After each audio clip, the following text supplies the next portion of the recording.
আমার ফ্রেন্ড সার্কেলের চাইতে আমার আপু বা ভাইয়ার ফ্রেন্ড সার্কেলের সাথে আমার আন্ডারস্ট্যান্ডিং ভালো। ছোটোবেলা থেকে ওনারা আমাকে চেনে এবং ভীষণ আদর করে। হ্যালো এভরিওয়ান, আসসালামু আলাইকুম। তো আজকে আবারও আমরা চলে গিয়েছিলাম হবিগঞ্জে। তো এই যে পপি আপু হাই দিচ্ছিলেন, সাথে আরেকজন আছেন, আমরা তিনজন এখানে আছি।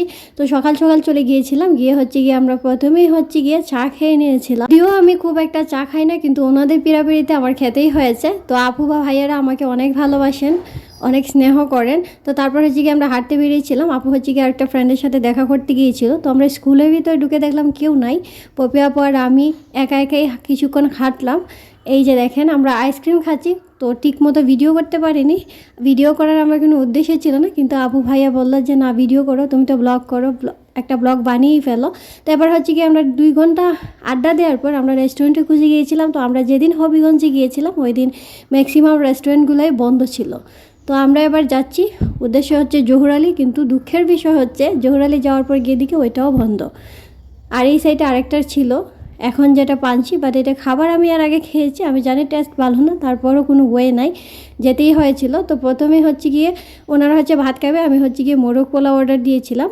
আরও অনেক ভিডিও ছিল যেগুলো আমি শেয়ার করিনি। অনেক সময় অনেকে হিংসা করে, অনেকে গিয়ে বদ নজর দেয়, এই জন্য আমি সব কিছু শেয়ার করি না। অনেকে বলেন আমি সব কিছু শেয়ার করে ফেলি, কিন্তু আমি 100-র মধ্যে 95%ই আমি শেয়ার করি না।